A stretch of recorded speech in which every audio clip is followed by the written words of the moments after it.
सलाम दोस्तों, मेरा नाम डॉक्टर गुलताज महातिब हूँ, डॉक्टर गुलताज वेटनरी क्लिनिक से। आज हम बात करते हैं शीप के फेस पर जो एब्सिसेस डेवलप हो जाते हैं, उनकी डायग्नोसिस हम किस तरह करें, उनको किस तरह हम पहचानें कि ये एब्सिस है, और उनकी फिर प्रॉपर ट्रीटमेंट हम किस तरह करें। केसियस लिम्फेडिनाइटिस जो है और एक्टिनोबैसिलोसिस जो है, या दूसरे जो इन्फेक्शंस हैं, अगर वो शीप या गोट में हो जाते हैं तो उसकी रिज़ल्ट में जो है फेस पर एब्सिसेस डेवलप होना शुरू हो जाते हैं। केसियस लिम्फेडिनाइटिस एक क्रॉनिक कंटेजियस बैक्टीरियल डिजीज़ है जो अक्सर जो है एब्सिसेस डेवलप करता है। जो लिम्फ नोड्स होते हैं, असल में ये बैक्टीरिया जो लिम्फ नोड्स होते हैं फेस में, उनको इन्फेक्ट करता है, तो वो जाके लिम्फ नोड्स अपीयर हो जाते हैं as an abscess on the face. दूसरी जो कंडीशन है एक्टिनोबैसिलोसिस, ये अनदर बैक्टीरियल डिजीज़ है जो काज करता है abscesses particularly in the oral tissues which can extend to the face. यानी ओरल टिश्यू में डेवलप होने के बाद ये फेस की तरफ भी एक्सटेंड कर जाते हैं एक्टिनोबैसिलोसिस में। तो इसके लिए जो पॉसिबल काजेज़ हैं, पहले बात करते हैं केसियस लिम्फेडिनाइटिस की। केसियस लिम्फेडिनाइटिस जो है एक बीमारी है जो कि एक बैक्टीरिया काज करता है, जिसको हम कोरानी बैक्टीरियम सीरोट्यूबरक्लोसिस कहते हैं। ये शीप और गोट दोनों में जो है इन्फेक्शन काज करता है। जो उनके फेस में लिम्फ नोड्स होते हैं, उनकी ये इन्फेक्शन करता है।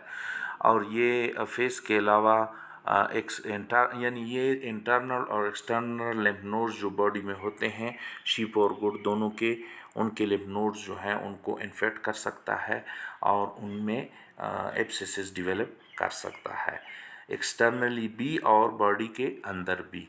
और एक्टिनोबैसिलोसिस की अगर हम बात करते हैं तो ये बैक्टीरिया जो है ओरल टिश्यूज़ में जो है इन्फेक्शन काज करता है, और वहाँ पे स्वेलिंग और एब्सिसेस डेवलप होना शुरू हो जाते हैं और जो स्प्रेड कर जाते हैं फेस की तरफ। दूसरे जो इन्फेक्शंस हैं वो असल में जब कोई इंजरी हो जाती है या वुंड आ जाता है, पर्टिकुलरली फेस पर या बॉडी के अंदर भी, तो as a result those wound and injuries are infected by some type of microorganisms. तो उसकी वजह से जो है वो वहाँ के लिम्फ नोड्स जो है वो इन्फेक्ट हो जाते हैं और उनमें वहाँ पे जो है एब्सिसेस डेवलप होना शुरू हो जाते हैं। अगर क्लिनिकल साइंस और डायग्नोसिस की अगर हम बात करते हैं तो जो सबसे पहले हम देखते हैं वो स्वेलिंग एंड लम्प्स डेवलपमेंट। यानी फेस के ऊपर जो है वो स्वेलिंग आ जाती है और लम्प्स आ जाते हैं जो राउंड शक्ल में हो जाते हैं और जो स्किन के नीचे होते हैं, यानी चमड़ी के नीचे होते हैं।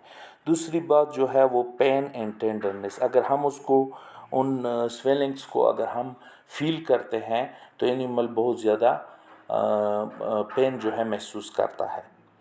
आप लोग वीडियो में देख भी रहे हैं कि जो शीप है वो बहुत ज़्यादा पेन महसूस कर रही है, यानी उनमें पेन बहुत ज़्यादा करते हैं। ये जो लिम्फ नोड्स की इन्फेक्शन होते हैं, ये पेन बहुत ज़्यादा करते हैं, और उसके अलावा ये टेंडर भी होते हैं। अगर इनिशियली हम इनकी डायग्नोसिस करना चाहें, जो लिम्फ नोड्स होते हैं तो वो टेंडर होते हैं, उनमें टेंडरनेस होती है।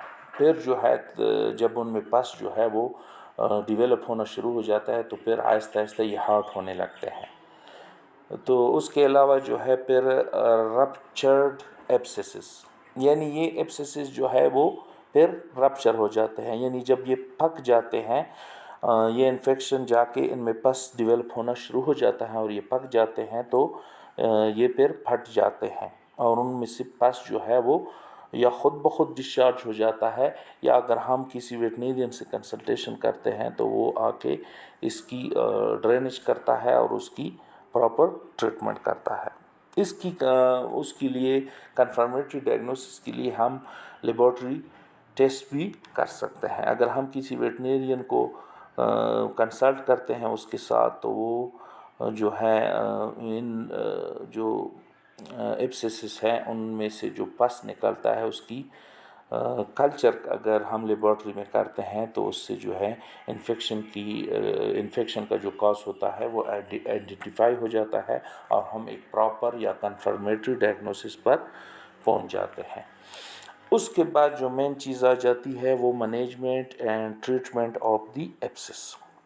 اس کے لیے سب سے ضروری چیز جو ہے وہ کہ یہ ہے ایسولیشن، کہ جس اینیمل میں بھی سسپیکٹ ہو کوئی اینیمل کہ اس میں جو ہے کیسیس لمپیڈینائٹس کا انفیکشن ہے یا ایکٹینوبیسیلوسس کا انفیکشن ہے یا دوسرے انفیکشن ہے، تو اس کو کائنڈلی جو ہے وہ ایسولیٹ کریں دوسرے اینیمل سے، تاکہ جو ہیلتھی اینیملس ہیں ان میں یہ انفیکشن سپریڈ نہ ہو۔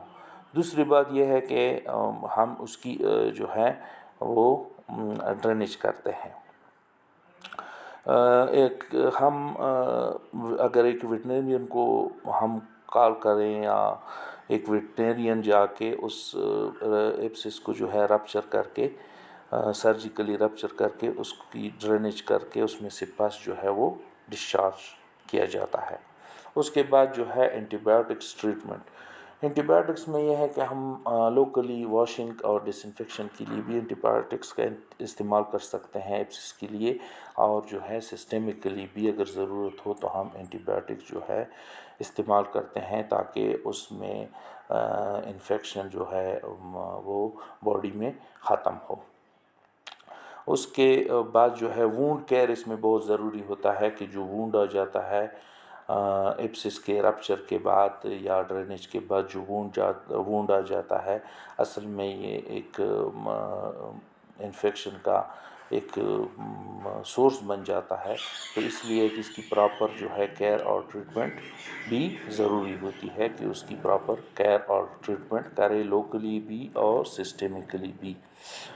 اس کے لیے امپورٹنٹ جو کنسنٹریشنز ہیں وہ یہ ہے کہ کنٹیجیسنس کے یہ بہت زیادہ کنٹیجیس ڈیزیز ہوتی ہے، کیسیس لمپیڈینائٹس اور دوسرے جو بیکٹیریل انفیکشنز ہوتے ہیں، تو اس کے لیے بہت ضروری ہے کہ اینیمل کو جو ہے بایو سیکیورٹی میئرز کے اندر رکھیں اور دوسرے اینیمل تک یہ انفیکشن سپریڈ نہ ہو پائے، تو اس کے لیے ایسولیشن بہت ضروری ہوتی ہے۔ دوسری بات جو ہے کہ اس کی پرومپٹ ٹریٹمنٹ کرنی چاہیے، کہ جو ہی آپ سسپیکٹ کرتے ہیں کہ انفیکشن ہوا ہے ایکٹینوبیسیلوسس کا یا کیسیس لمپیڈینائٹس کا یا دوسرا انفیکشن ہوا ہے باڈی کے اندر، تو اس کی وجہ سے ایپسس ڈیولپ ہونا شروع ہو گئے ہیں باڈی میں، تو اس کی پرومپٹ جو ہے ٹریٹمنٹ کریں تاکہ فردر جو ہے انفیکشن دوسرے ہیلتھی اینیملز میں سپریڈ نہ ہو۔ اس کے لیے جو ضروری چیز ہے وہ ویٹرینرین کی کنسلٹیشن بھی ہے، کہ ویٹرینرین کے ساتھ جو ہے وقت پر جو ہے کنسلٹیشن کرنی چاہیے تاکہ پراپر جو ہے اس کی ٹریٹمنٹ کی جا سکے۔ امید ہے دوستو آپ لوگوں کو اس ویڈیو سے جو ہے کافی فائدہ پہنچا ہوگا۔ ہمیں اپنی دعاؤں میں یاد رکھیے گا۔ اللہ حافظ۔